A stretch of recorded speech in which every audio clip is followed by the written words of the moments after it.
بسم اللہ الرحمن الرحیم۔ تمام تعریفیں اللہ تعالیٰ کے لیے ہیں جو تمام جہانوں کا پالنے والا ہے۔ میں گواہی دیتا ہوں کہ اللہ کے سوا کوئی معبود برحق نہیں، وہ یکتا ہے، اس کا کوئی شریک نہیں۔ اور میں یہ بھی گواہی دیتا ہوں کہ ہمارے نبی صلی اللہ علیہ وآلہ وسلم اللہ کے بندے اور رسول ہیں۔ یا اللہ ان پر، ان کی آل پر اور تمام صحابہ کرام پر رحمتیں اور برکتیں نازل فرما۔ السلام علیکم اسلامک نالج کے پیارے ویور، میری بہنوں اور میرے بھائیوں، امید ہے آپ سب لوگ خیریت سے ہوں گے۔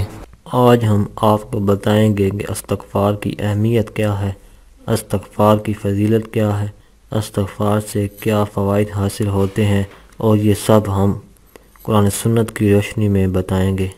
یہ ساری باتیں کوئی قصہ کہانیاں نہیں ہیں کہ جن کو گھڑا گیا ہے، یہ رب کے قرآن اور رسول خدا صلی اللہ علیہ وآلہ وسلم کے فرمان سے ہے۔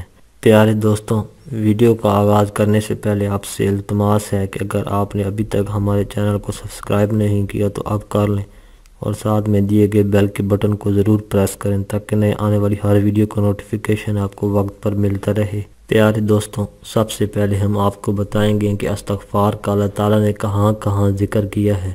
ارشاد باری تعالیٰ ہے جس کا ترجمہ یہ ہے: اللہ تعالیٰ گناہ کو بخشنے والا اور توبہ قبول فرمانے والا اور سخت عذاب والا قدرت والا ہے، اس کے سوا کوئی معبود نہیں، اسی کی طرف واپس لوٹنا ہے۔ دوسری جگہ فرمایا جس کا ترجمہ ہے: اللہ کا وعدہ بلا شک و شبہ سچا ہی ہے، تو اپنے گناہ کی معافی مانگتا رہ اور صبح و شام اپنے پروردگار کی تسبیح اور حمد بیان کرتا رہ۔ ایک اور جگہ فرمایا: اللہ تعالیٰ سے بخشش مانگو، بے شک اللہ تعالیٰ بخشش کرنے والا مہربانی کرنے والا ہے۔ ایک اور جگہ فرمایا ہے جس کا ترجمہ ہے: تو اپنے رب کی تسبیح کرنے لگ حمد کے ساتھ اور اس سے مغفرت کی دعا مانگ، بے شک وہ بڑا ہی توبہ قبول کرنے والا ہے۔ ایک اور جگہ ارشاد ہے: میرا رب مجھے معاف فرما اور مجھ پر رجوع فرما، یقیناً تو بہت رجوع فرمانے والا بخشنے والا ہے۔ ایک اور مقام پر ارشاد باری تعالیٰ ہے جس کا ترجمہ یہ ہے: اور وہ لوگ جب کسی برائی کا ارتکاب کر بیٹھتے ہیں یا اپنی جانوں پر ظلم کر لیتے ہیں تو اللہ کو یاد کرتے ہیں۔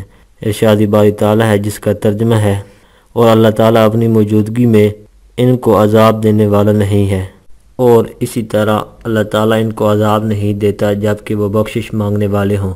مزید فرمایا جس کا ترجمہ ہے: جو شخص کسی برائی کا ارتکاب کرے یا اپنے نفس پر ظلم کرے، وہ پھر اللہ سے بخشش طلب کرے تو وہ اللہ کو بہت بخشنے والا نہایت مہربان پائے گا۔ ایک اور مقام پر ارشاد ہے جس کا ترجمہ ہے: پھر تم بھی وہی سے واپس آ جاؤ جہاں سے لوگ واپس آتے ہیں، اور اللہ تعالیٰ سے بخشش مانگو، بے شک اللہ تعالیٰ بخشنے والا مہربان ہے۔ پیارے دوستوں، یہ صرف قرآن پاک کی آیات کا ترجمہ ہے۔ آپ کو اب ہم رسول خدا صلی اللہ علیہ وآلہ وسلم کے فرامین بھی بتاتے ہیں۔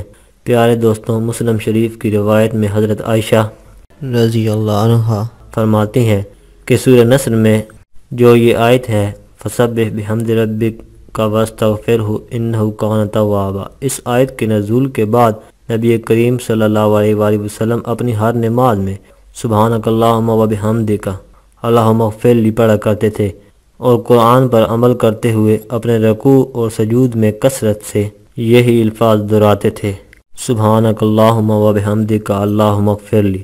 نبی اکرم صلی اللہ علیہ وآلہ وسلم ایک مجلس میں 100 مرتبہ اللہ سے استغفار کرتے تھے، باوجود اس بات کے کہ اللہ تعالیٰ نے ان کے اگلے پچھلے تمام گناہوں کو معاف کر دیا تھا۔ انبیاء ویسے بھی خطاؤں سے معصوم ہوتے ہیں، لیکن اس کے باوجود اللہ سے استغفار تمام انبیاء کی سنت ہے۔ نسائی شریف کی روایت ہے، حضرت عبداللہ بن عمر فرماتے ہیں کہ میں نے نبی کریم صلی اللہ علیہ وآلہ وسلم کو ایک ہی مجلس میں 100 مرتبہ استغفر اللہ کہتے سنا۔ حضرت ابو ہریرہ رضی اللہ عنہ سے روایت ہے کہ نبی کریم صلی اللہ علیہ وآلہ وسلم تکبیر تحریمہ اور قرات کے درمیان کچھ دیر کے لیے خاموش رہتے تھے، تو میں نے کہا: یا رسول اللہ، میرے ماں باپ آپ پر قربان ہو، آپ تکبیر اور قرات کے درمیان کیا پڑھتے ہیں؟ تو نبی کریم صلی اللہ علیہ وآلہ وسلم نے فرمایا: میں اس وقت بھی دعائے استغفار پڑھتا ہوں۔ بخاری شریف کی روایت ہے، حضرت علی رضی اللہ عنہ فرماتے ہیں کہ نبی اکرم صلی اللہ علیہ وآلہ وسلم آخری تشہد اور سلام کے درمیان یہ دعا استغفار پڑھا کرتے تھے۔ حضرت عائشہ رضی اللہ عنہ سے روایت ہے کہ نبی کریم صلی اللہ علیہ وآلہ وسلم کی موت کا وقت تھا تو انہوں نے اپنی کمر سے ٹیک لگائی ہوئی تھی اور یہ کہہ رہے تھے اللہم اغفر لی۔ حضرت شداد بن اوس روایت کرتے ہیں کہ نبی اکرم صلی اللہ علیہ وآلہ وسلم نے فرمایا کہ جو شخص یقین کامل کے ساتھ صبح کی نماز کے ساتھ سید الاستغفار پڑھے گا، اگر اسی دن شام سے پہلے مر گیا تو سیدھا جنت میں جائے گا۔ اسی طرح یقین کامل کے ساتھ مغرب کی نماز کے بعد سید الاستغفار پڑھے گا، اگر اسی رات صبح سے پہلے مر گیا تو سیدھا جنت میں جائے گا۔ سید الاستغفار یہ ہے: اے اللہ، تو ہی میرا رب ہے، تیرے علاوہ کوئی عبادت کے لائق نہیں۔ تو نے مجھے پیدا کیا اور میں تیرا بندہ ہوں اور تیرے عہد اور وعدے پر قائم ہوں۔ جس قدر طاقت رکھتا ہوں میں نے جو کچھ کیا اس کے شر سے تیری پناہ چاہتا ہوں۔ اپنے آپ پر تیری نعمت کا اقرار کرتا ہوں، اپنے گناہوں کا اقرار کرتا ہوں، مجھے بخش دے، تیرے علاوہ کوئی گناہوں کو بخشنے والا نہیں۔ پیارے دوستوں، کیا کبھی آپ نے سوچا کہ استغفار کے دنیا و آخرت میں کیا فوائد ہیں؟ آئیے آج آپ کو یہ بھی بتا دیتے ہیں کہ نبی کریم صلی اللہ علیہ وآلہ وسلم نے فرمایا استغفار کرنے والا ایسا ہے جیسے کہ اس نے گناہ ہی نہ کیا ہو، یعنی استغفار سے بندہ ایسا ہو جاتا ہے جیسے وہ ابھی ماں کے پیٹ سے آیا ہو۔ پیارے دوستوں، ہم سب اللہ سے پیار کرتے ہیں، اللہ کس سے پیار کرتا ہے یہ بھی آپ کو بتاتے ہیں۔ سورہ بقرہ میں اللہ تعالیٰ فرماتے ہیں کہ اللہ تعالیٰ توبہ کرنے والوں کو اور پاک رہنے والوں کو پسند فرماتا ہے۔ سچی اور خالص توبہ کرنے والوں کے اللہ تعالیٰ گناہ معاف کر دیتا ہے اور ایسی جنتوں میں داخل کرتا ہے جس کے نیچے سے نہر جاری ہیں۔ ترمذی شریف کی روایت ہے، نبی کریم صلی اللہ علیہ وآلہ وسلم نے فرمایا آدم کا ہر بیٹا خطا کار ہے اور بہترین خطا کار وہ ہے جو معافی مانگ لے۔ سورہ نوح میں اللہ تعالیٰ نے استغفار کے 4 فوائد بتائے ہیں۔ توبہ استغفار کرنے سے اللہ تعالیٰ بارش برساتا ہے، مال اور اولاد دیتا ہے اور باغات دیتا ہے۔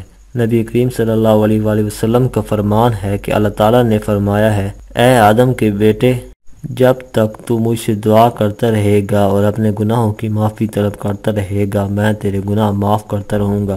اگر تو زمین کے برابر گناہ لے کر آئے اور تو نے میرے ساتھ کسی کو شریک نہ کیا ہو تو میں زمین کے برابر ہی تیرے لیے معافی لے کر آؤں گا۔